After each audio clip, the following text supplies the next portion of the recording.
This video is intended to familiarize you with court procedures and does not offer legal advice. The court assumes no responsibility for actions taken by the viewer of this video.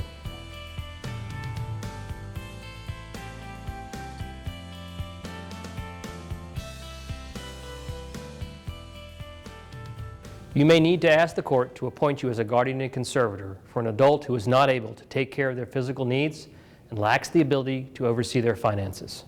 This video will list the steps you must take to be appointed as a guardian and conservator for an adult, including forms you will need to complete, where to find the required forms, filing the documents with the clerk, obtaining court-appointed counsel, giving legal notice, what to expect at the court hearing, and your duties following the hearing.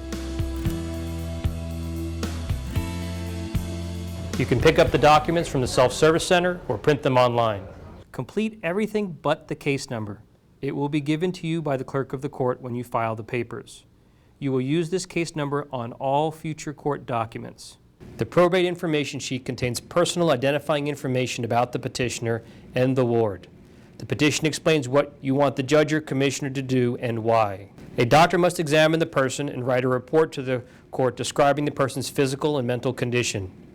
Your petition must include the name and address of the doctor who will complete the examination. You will answer a series of true-false questions about your background and history. A court investigator will interview the proposed protected person and write a report to the court. The investigator will need the person's address and background information in order to complete their interviews. After preparing the appropriate paperwork, you will need to bring the original documents and 2 sets of copies to the clerk of the court. There are 4 locations of the Superior Court in Maricopa County. Phoenix, 125 West Washington Street, 1st floor. Northeast, 18380 North 40th Street. Northwest, 14264 West Tierra Buena Lane. Southeast, 222 East Javelina, 1st floor, Suite 1350. There are fees for filing petitions, responses, requests, motions, objections, and various forms with the court.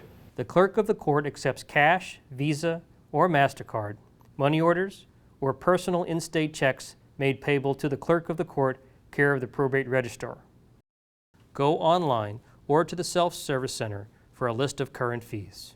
After you have filed your documents and paid the required fees, it's time to request a hearing date. Probate Court Administration sets the date, time, and place of the hearing and assigns the judicial officer as well. You will need to bring the following copies of stamped documents: the probate cover sheet, petition for appointment of guardian and conservator, affidavit of person to be appointed, petitioner's information sheet to the court investigator, and instructions and requests for a hearing date. To the probate registrar's office located on the 1st floor of the old courthouse at 125 West Washington Street in downtown Phoenix. You can also schedule a hearing by phone.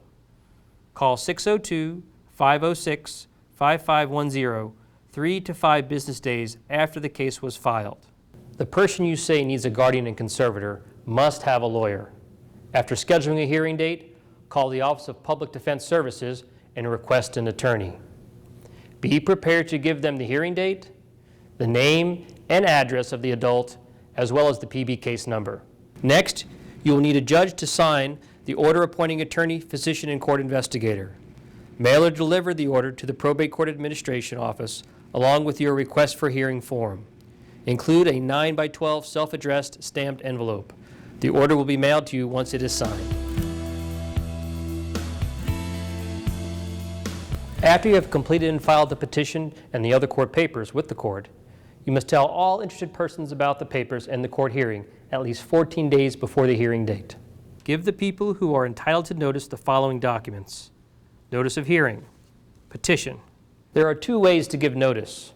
The first is by personal service, which includes personal delivery, process server, and the sheriff's office. Personal delivery. You can hand deliver the papers yourself. The person must sign the acceptance form in front of a notary and return it to you, but the signature date cannot be earlier than the date you filed the court papers.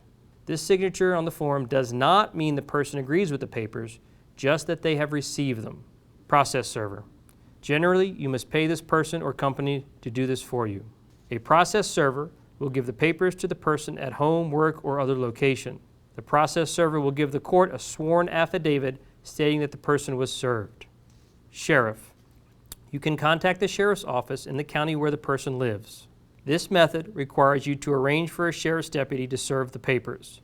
You will be required to pay a fee to the sheriff's office unless you receive a waiver or deferral, which is available through the court for persons who cannot afford the cost of service.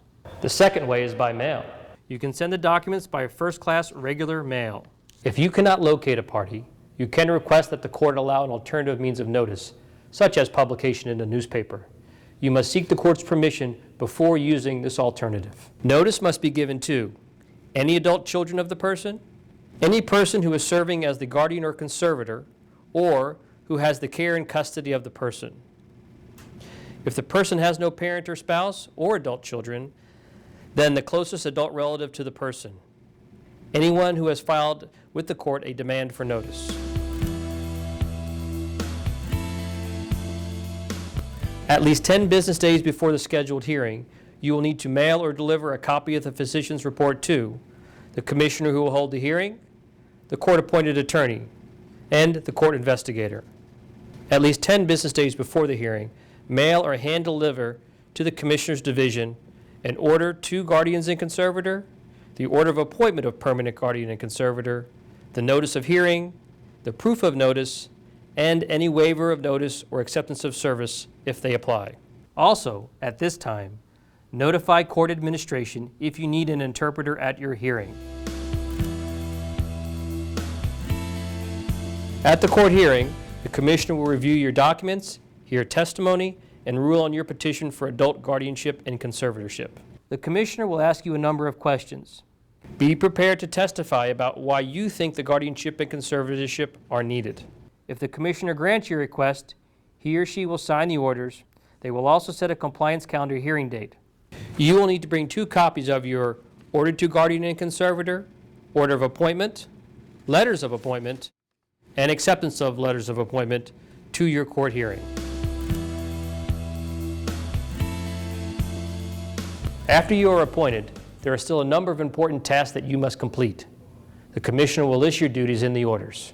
Go to the clerk, probate registrar, and bring originals of the order of appointment of guardian and conservator, letters of appointment, and acceptance of letters of appointment. The registrar will review the order of appointment, complete the letters, have you sign the acceptance, and file the originals. You should ask the clerk to certify a copy of the letters to prove that you have the appointment and the authority from the court.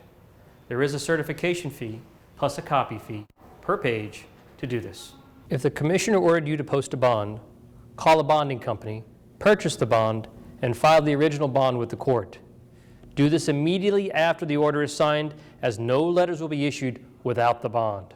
If the judge ordered you to put some or all of the person's money into a restricted account, obey this order right away.